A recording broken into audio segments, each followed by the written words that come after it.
This is True Revelation TV, and I'm back with another video. Today we're going to analyze a movie called Osmosis Jones, where the movie depicts a city inside of a body. And today we're going to be talking about the truth that is in this topic.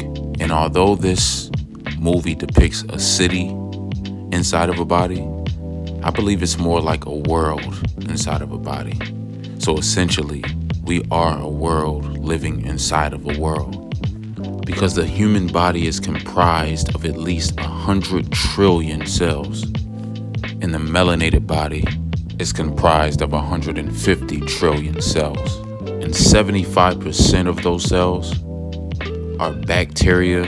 The remaining 25% is what makes our physical body. The body is very complex.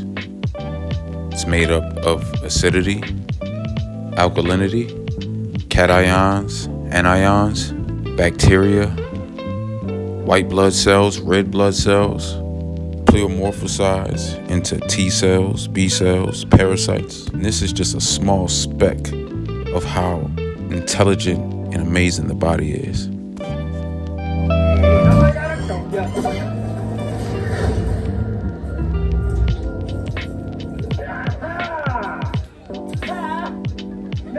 Dad, that's filthy. Honey, 10-second rule.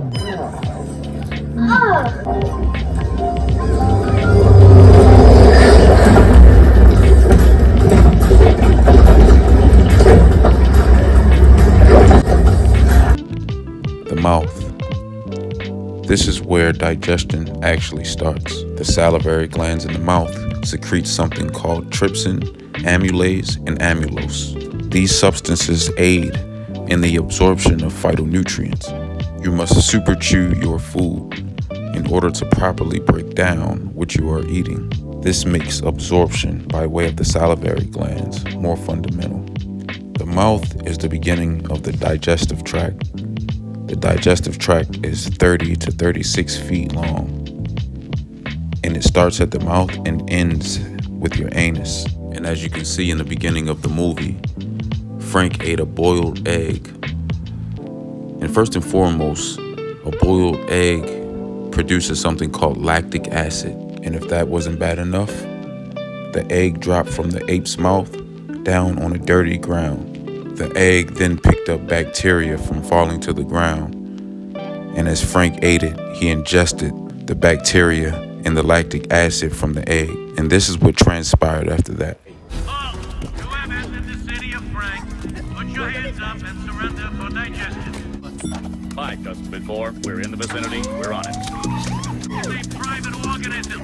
There is no use running. Don't make me mad, because I will turn into a germicidal maniac. Oh, saliva control. Dan, be careful out there. You know, when I was a rookie cell, this place was clean enough to eat on. Look at it now. Jeez. And from that clip there, you can see that the body has its own defense system, or police force, if you will. And their job is to neutralize these acids and toxins before they hit the bloodstream. Because once free radicals and toxemia hits the bloodstream, the cells begin to suffocate. And once the cells reach 66% oxygen deprivation, they suffocate and die and go through something called cellular apoptosis. And this is cellular death. And if the cells die, the body dies. We got multiple germs out of these multiple germs coming down the windpipe. And if these bad boys hit the bloodstream, we're gonna be done. So Osmosis Jones goes on to take down the criminals, which is depicted as acids or germs in the body. Then these toxins are taken to the precinct, which would be depicted as lymph nodes in the body. And this is very fitting because the police force will be known as the lymphatic system. The lymphatic system is a fluid in the body called interstitial fluid. This interstitial fluid acts as a sanitation mechanism, and it goes throughout the body, picking up free radicals, acids, and toxins. These acids are then taken to the lymph nodes, where they are destroyed by bacteria that pleomorphosizes into B cells, T cells, or something called macrophages. These macrophages break down and eats the acids. So this is a great analogy to figure out what's going on here. These criminals are then taken to jail, where they suffer the death penalty, which is the lymph nodes, where all these acids are broken down, brought by the interstitial fluid of the body, which is the lymphatic system.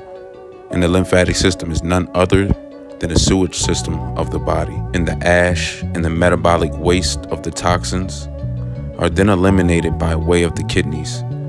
The kidneys is the filtration system of the body. This is how you dispel these toxins, by way of urea, also by macro waste that is eliminated by way of bowel movements. But if you're backed up interstitially and your lymphatic system is stagnated, the body can't properly dispel these toxins by way of the urea or by macro waste.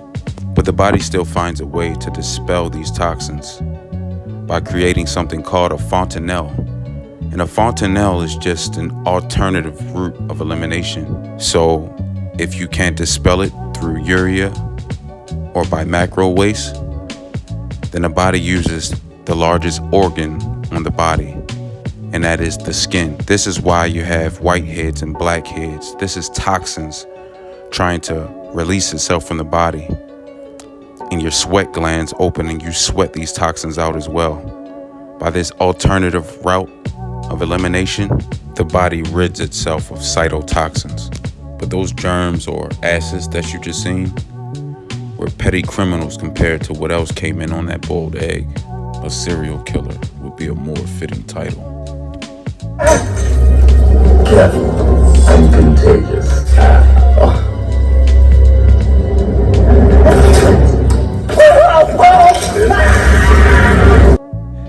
Meet Thrax.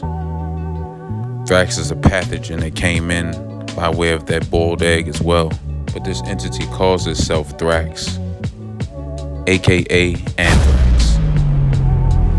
Most people know that this movie was made in 2001, and right around this time we had an epidemic and a breakout of anthrax attacks through the mail.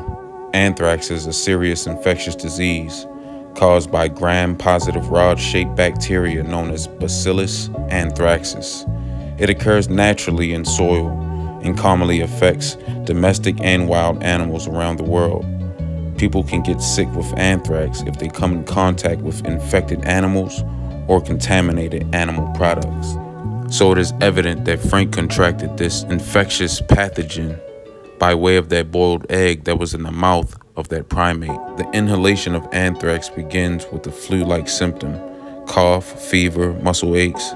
These symptoms may last 2 to 3 days and then appear to go away for 1 or 2 days.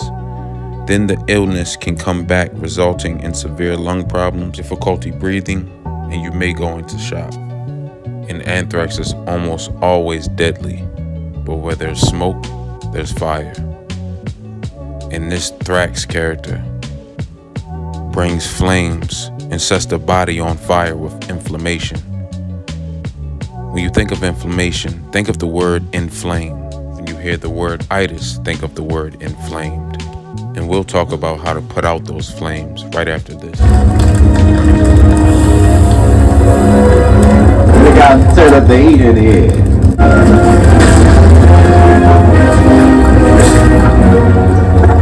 Osmosis Jones and Drix travel to the throat to take care of the inflammation problem. When you're talking about the throat, you're talking about the thyroid. The thyroid is a part of the endocrine system. We'll talk more about the endocrine system later. But for now, let's focus on the thyroid gland. Where there is acids, the thyroid produces calcium to buffer out the acids. Calcium is produced by the parathyroid. The parathyroid then releases something called calcitonin and parathyroid. And what it does is strip the bone matrix of the calcium to buffer out or neutralize acids. The thyroid gland produces hormones that regulate the body's metabolic rate, growth, and development. It plays a role in controlling the heart muscle and digestive function, brain development, and bone maintenance. Its correct functioning depends on a good supply of iodine from the diet. And the thyroid is a gland that wraps around the trachea and is in control of the basal temperature of the body. Hey, it's flaring up again. Give me a status on the pain relief. Inflammation and glandular swelling. We meet again. The thyroid is like the gear shift of the body. But before we go any further, who else thinks this is just a coincidence? Is it just a coincidence that this movie Osmosis Jones came out in 2001, the same year when we had all those anthrax attacks through the mail? In this movie, this devil-like creature is depicted as anthrax in the body. How fitting. But back to how to put out this fire that was started in the thyroid. Let's take a look.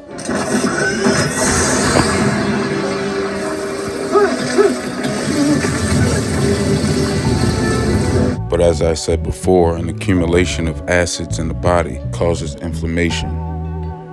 And this particular fire was started by anthrax. But either way, this fire still needs to be put out.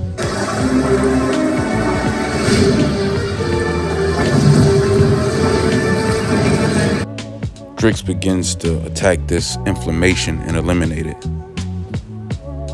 But again, like I said, where there's smoke, there's fire. And the way to put out this fire is something called H3O2, structured water. And you get this from your melanin, from your fruits. This structured water, or H3O2, acts like a fire extinguisher. Notice how they tell you if you have a kitchen fire, don't pour water on it because you'll make the fire worse. But notice how the fire extinguisher has little pellets in it called glass that acts as a carbon constituent that binds together with H2O in order to put out the fire. The main motive of all this is hydration. Hydration puts out fires. So with that ideology, I bring you to this. When you're in a hospital bed and they say you're dehydrated and they're giving you an IV, and this IV does not just contain H2O. It's actually closer to H3O2. And this IV is mixed with a sugar-like substance. It's a carbon constituent.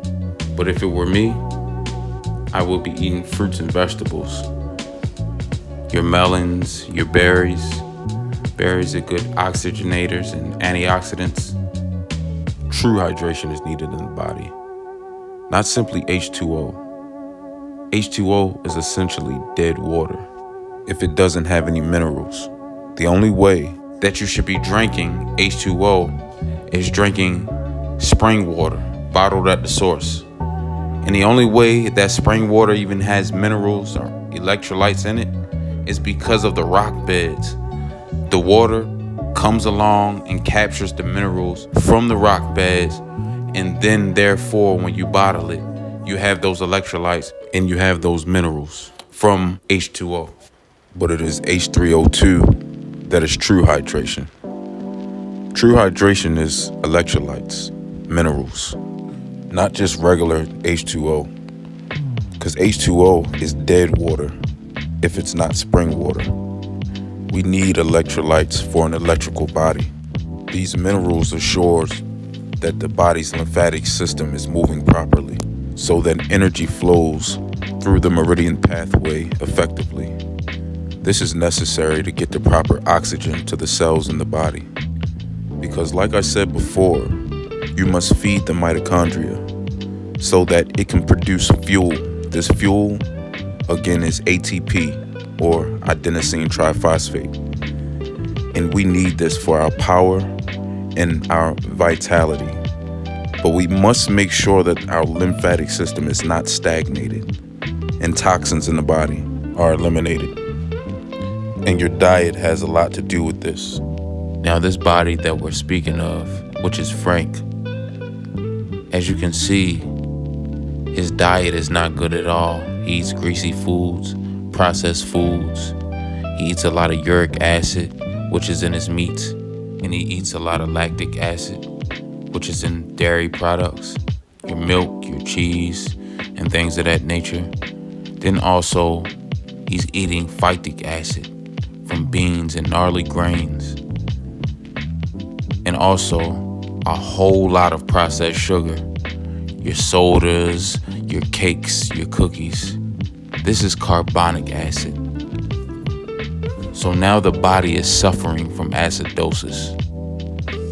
And again, the body is on fire. When there is acids in the body, there's a mucosive response. When you eat dairy or drink milk and things of that nature, this creates a mucosive response. A lot of people demonize mucus like it's the root to all evil. It is actually a defense mechanism of the body. It is made to grab hold of toxins and acids and isolate it. And it is meant for a detoxification process. Mucus then locks in on acids to isolate it.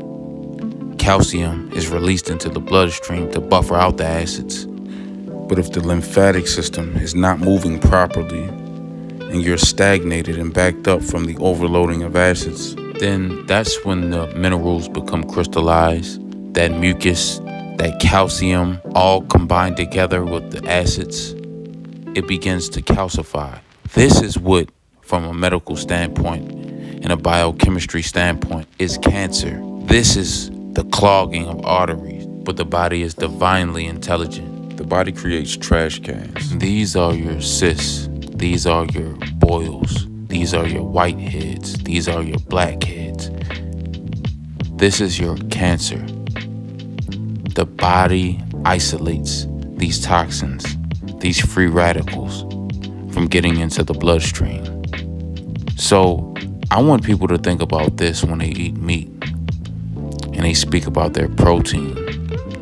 Because what happens in the nucleus of an atom is that protons chase around electrons looking to steal a charge just so it can neutralize itself, so that it doesn't become a free radical and move into the bloodstream. The whole time trying to avoid neutrons. But this shows you that protein is not necessary for the body. It is amino acids that is needed for the body. And proteins are complex amino acids, and the body needs simple amino acids. The fact of the matter is, the body cannot properly break down these complex amino acids or these proteins. When you put something in the body has to figure out what to do with it. For instance, when you eat a raisin, the raisin has to be converted back into a grape inside the body in order for it to be absorbed. So in order for the absorption of the phytonutrients of this food, the body has to understand and recognize what this food source is. And when the body doesn't know what to do with the food, once it's absorbed what little phytonutrients is in the meat, then the remaining part of the food is stored as fat or as waste in the colon because of the coarseness and the texture of this specific food. It does not properly eliminate in the body, leaving feces and putrefied meat and waste lingering in the gut. The stomach is comprised of something called hydrochloric acid and something else called pepsinogen. This hydrochloric acid and pepsinogen work together to break down the foods and properly dissolve them so that they can be absorbed in a 9-inch intestinal tract called the duodenum.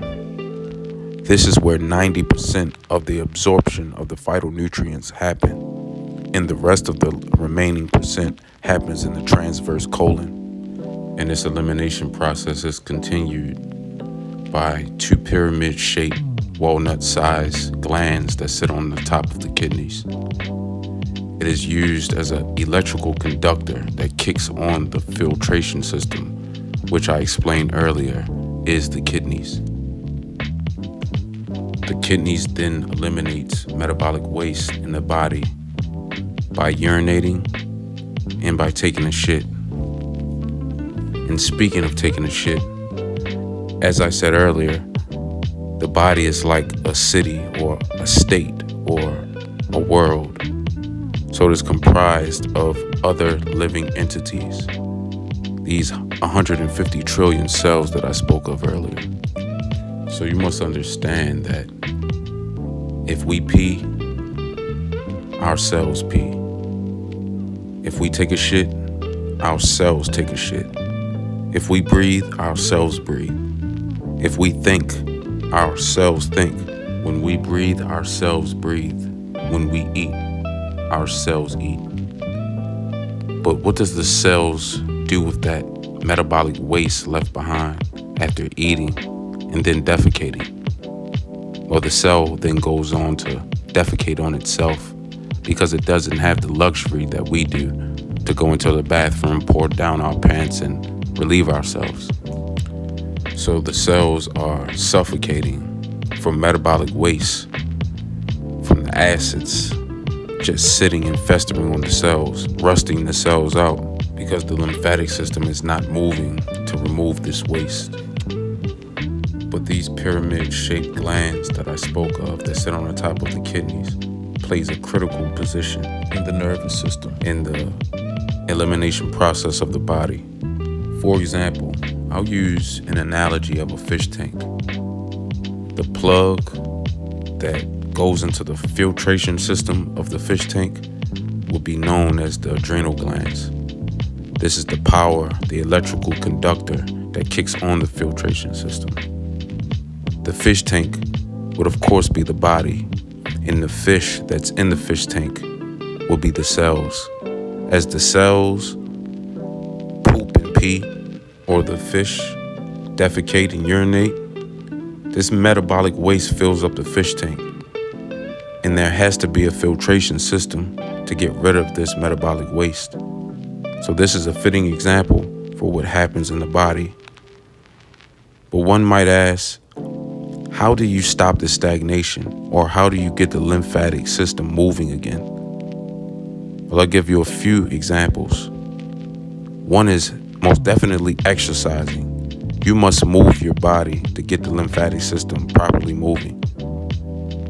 Jump roping, rebounding, boxing, interval training.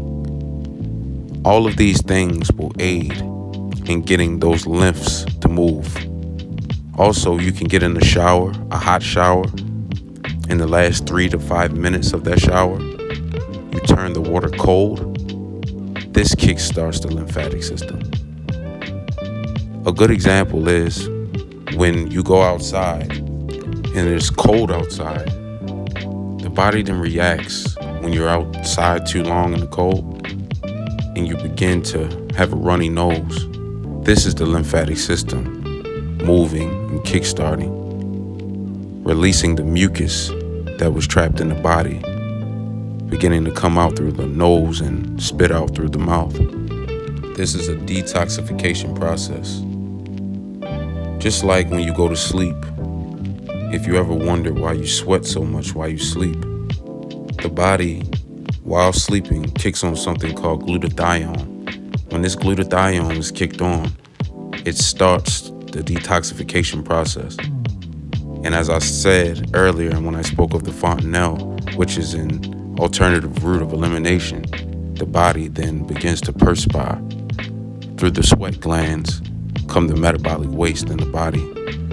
So the body is so intelligent that it can give itself a virus in order to jumpstart or kick on a detoxification process. But as we spoke of earlier, if the body is comprised of trillions of cells, and trillions of these cells are bacteria, then what does that say about bacteria itself? See, most people demonize bacteria. They don't want you to touch certain things because it has bacteria on it. But that's exactly and essentially how a child interacts with his environment by putting things in his mouth, getting introduced to these bacteria. So these bacteria can become a part of the body and serves its role and its purpose in the body. Bacteria is meant to eat acids. The bacteria comes and essentially neutralizes the acids. So this is why it is necessary to eat prebiotics, fruits, vegetables, the apples with the skin on it. Prebiotics feed probiotics, which is the healthy, good bacteria in the gut. And it neutralizes and eats away the acids. So it is used as a buffering system to buffer out the acids. So all bacteria shouldn't be demonized, except for when the bacteria is in the wrong places of the body. And it is true that bacteria can pleomorphosize into parasites. These are living entities, and they can even impress upon our mental to make us think a certain way, to make us do certain things. For instance, I would only demonize bacteria when it's in the wrong place of the body, as I said before. If you have a parasite called Helicobacter pylori, if it gets into the fungus of the stomach, then it is bad because it can create ulcers.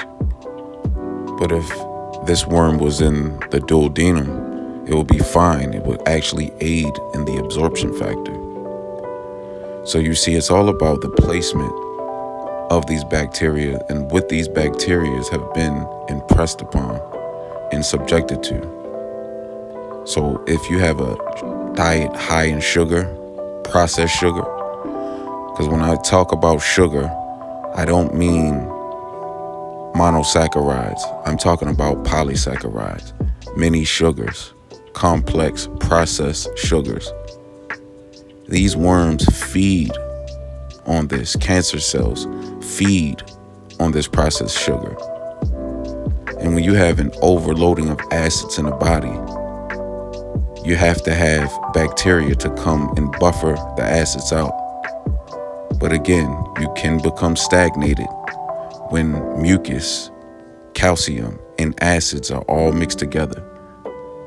It's a melting pot for disaster. But there's a part in the movie where Thrax wants to travel to the brain and retrieve something from the hypothalamus gland. This is his way to steal the life force and to kill the body, which in this particular situation is Frank. We are going to the brain, baby, and we are going to steal us one of these. It comes from a place called the hypothalamus gland. Hypothalamus. Hypothalamus. Controls the temperature for the entire body. And then my man Frank's gonna heat up like a sidewalk on a summer day. So Thrax is attacking the endocrine system that I spoke of earlier, or the glandular highway. He's attacking the glands, and his last stop is the brain and the hippocampus. The endocrine system is vastly important, which is why Thrax looks to attack the glandular highway to make sure all transportation and information stop. And if the information and transportation of hormones stop, then the body stops and the body ceases to exist. The endocrine system is comprised of 7 major glands, and I'll start from bottom to top. First is the testicles. A man's testicles are located in a pouch that hangs suspended outside the male body. The testicles produce testosterone and sperm. The ovaries. A woman's ovaries are located on both sides of the uterus, below the opening of the fallopian tubes. The tubes that extend from the uterus to the ovaries, in addition to containing the egg cells necessary for reproduction. The ovaries also reproduce estrogen and progesterone. Then we have the pancreas. The pancreas is located across the back of the abdomen, behind the stomach. The pancreas plays a role in digestion as well as hormone production. Hormones produced by the pancreas include insulin and glucagon, which regulate levels of blood sugar. Next up is the adrenal gland that we spoke of earlier. An adrenal gland is located on the top of each kidney. Like many glands, the adrenal glands work hand in hand with the hypothalamus and the pituitary gland. The adrenal glands make and release corticosteroid, hormones, and epinephrine that maintain blood pressure and regulate metabolism. Next up, we have the thymus gland. The thymus gland is located in the upper part of the chest and produces white blood cells that fight infections and destroy abnormal cells. The thymus gland sits on top of the heart. It's like a military school for cells and bacteria. It literally trains the cells to become what it needs to effectively complete its job. Next up is the thyroid and parathyroid. I know we went over this, but I'll just touch on it one last time. The thyroid gland and the parathyroid glands are located in the front of the neck, below the larynx, which is the voice box. The thyroid plays an important role in the body's metabolism, and the parathyroid glands play an important role in the regulation of the body's calcium balance. Next is the pituitary gland. The pituitary gland is located below the brain, usually no longer than a pea, and the gland controls many functions of the other endocrine glands. This gland is shaped like testicles, and it is fitting because the pituitary gland is over the reproductive organs. Next is the pineal gland. The pineal gland is located below the corpus callosum in the middle of the brain. It produces the hormone melatonin, which helps the body know when it's time to sleep. Our circadian rhythm, pretty much our biological clock. Next up is the hypothalamus gland. The hypothalamus is located at the base of the brain, near the optic chiasm, where the optic nerves behind each eye cross and meet. The hypothalamus secretes hormones that stimulate or suppress the release of hormones in the pituitary gland, in addition to controlling water balance, sleep, temperature, appetite, and blood pressure. The hypothalamus gland is like the boss over the other glands. It barks out orders and information, and the pituitary gland would be like the underboss, and the pituitary gland literally sits underneath the hypothalamus gland, giving out orders to the other glands in the body to do their job effectively. And in this movie, the seat of the soul is in the hypothalamus gland. Anthrax goes around taking people's lives or taking their soul essence, and he's collecting it like it's some type of souvenir. So by now, I hope you understand that the endocrine system is a complex network of glands and organs. It uses hormones to control and coordinate your body's metabolism, the energy levels, the reproduction, the growth and development, and the response to injury, stress, and mood. So it is evident that the body is divinely intelligent. The body is like a vast ocean teeming with life. And this is very fitting because the body is over 90% water. And now I want to show you an example of what I spoke of before about entities in your body being able to directly influence how you think and what you do. Now, I'm sure that we're all familiar with the phrase, I have a sweet tooth. But do you really have a sweet tooth? Or is that a parasite that feeds on that sugar, that is directly impacting your mind to crave these things? Take a look at this.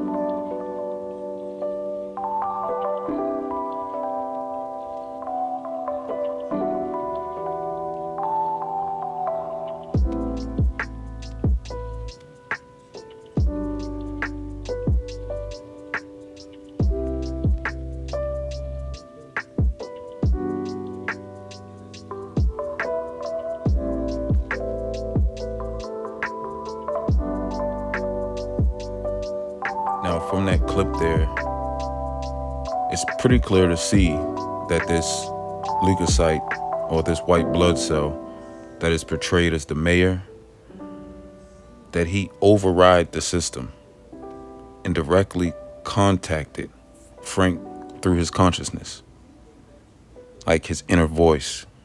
This is how these pleomorphic entities can speak to us and through us. But I'll dive deeper into the topic of parasites in another video, so just stay tuned. But that does it for this video. Please like, share, and subscribe. And please leave a comment down in the comment section, letting me know any topics that you guys might want me to cover. But as I said, thanks again. This is chillin'. What more Have a can good I one. say? Top billin', that's what we get. Got it good. Since you understood, would you stop skin?